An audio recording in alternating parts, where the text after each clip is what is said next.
Hi, this is Draffet. This is Draffet Store. Today is July 20th, 39th anniversary of Bruce Lee's death. So, with that, and the release of Dark Knight Rises. With that, I'm doing this week's on martial arts. Now, this is number 6 because I kind of stammered, but we're going to do it with Wikipedia's help and explain what martial arts technically are and my feelings on it. Okay, according to Wikipedia, martial arts are a codified system and tradition of combat practices. They're practiced for a variety of reasons, which include self-defense, competition, physical health and fitness, as well as mental, physical, and spiritual development.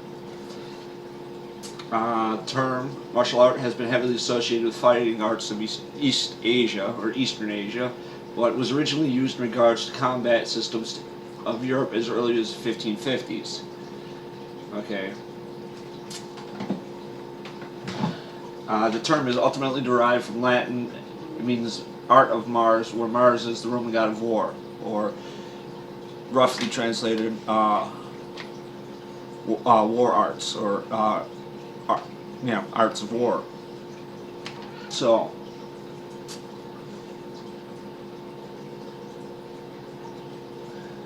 and some martial arts are considered traditional and tied to ethnic, cultural, and religious backgrounds, while other modern systems developed either by a founder or an association. Now, with that said, I'll give some classic example of what they mean. For the armed ones, fencing, European sword techniques, Japanese bow staff, would be all the weapons. The hand ones, or without a weapon ones, would be Taekwondo, Jiu-Jitsu, wrestling, and any of those, which includes boxing. Now, most people associate boxing as just a sport, but it actually technically is a martial art because it can be used for self-defense. And the whole competition, the sporting aspect of it. Now, with that, I technically got a total of about a year's worth of martial arts experience. Now, that said, I don't have a black belt. Most of mine were either 8-week self-defense course, which I completed, and 2 roughly 6-month excursions into Taekwondo and Jiu-Jitsu, which, if I would have tested out, would have been probably, according to the belt systems, roughly about a green belt, which it's really not that high in the chain of the belt system. But other than that, it's something that's at least, especially in the last, since majorly since Bruce Lee's rise in the movies and then death, it's been big time here in America in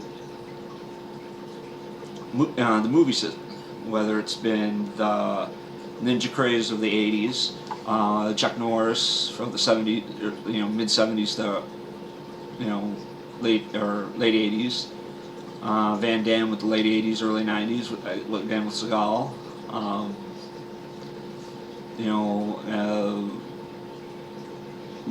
Most well-known martial artists in the world being, outside of Bruce Lee, being Jackie Chan and Jet Li.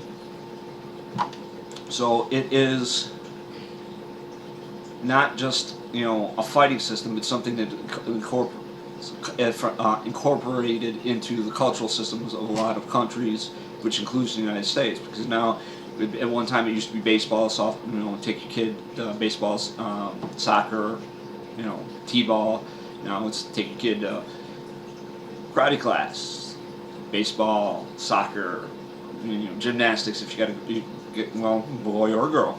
So, and a lot of well-known TV personalities, movie personalities have black belts in specific martial arts. 2 off the top of my head: Joey Rogan the comedian and UFC commentator, and Michael J. White. For those of you who don't know who he is, he's a black actor who played Spawn in the original movies, and also has been in numerous movies like Black Dynamite, which is actually, you know, kind of a run-of-the-mill modern-day I can't see the word, blaxploitation movie, which was actually pretty cool. You know, hark back to the days of the 70s. And he is a phenomenal martial artist.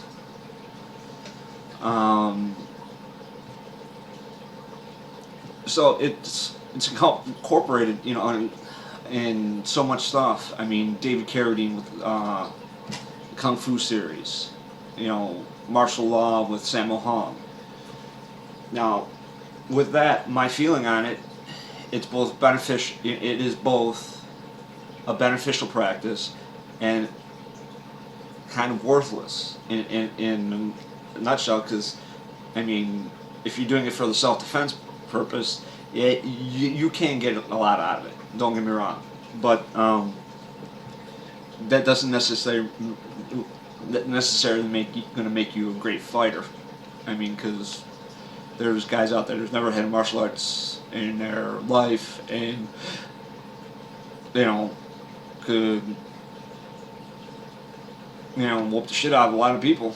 And then there's other people, you know, that, you know, vice versa. Now, the useless part is that some of the mentality of the martial arts has gotten some of the instructors killed. I mean by that, like roughly about 10 years ago, we'll give it go on between 8 to 10 years ago. There was a newspaper article about a Thai boxing instructor from California who went out to go stop a thief from taking his Jeep that was parked in front of his dojo, and was shot and killed right in the street. There was another incident with a self-defense guy just recently within the last year that I can't remember if he was killed or mortally wounded from trying to stop a mugging. Now, you know, reverse, there's also been some MMA guys that have done that, and, you know, stop the perpetrators. Great example is the current UFC light heavyweight champ Bones Jones, who before a fight, actually him and his entourage actually stopped it and then went and won the fight. So, but there's a whole lot of different stuff, and it all depends on what your personal taste is. I mean, you have, you know, if you're doing it for specifically a self-defense, a great one would be Krav Maga or Pangjan Salat. If you're doing it for traditional thing, you know, traditional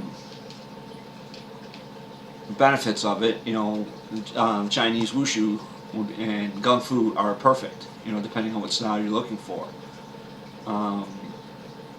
You know, if you're looking for, you know, competition in sports, or, you know, make yourself better at MMA, you know, you do Greco-Roman wrestling, mix it with, you know, Thai boxing and judo, or there's a Korean style that specifically used for joint locks too. That right now I'm at a loss.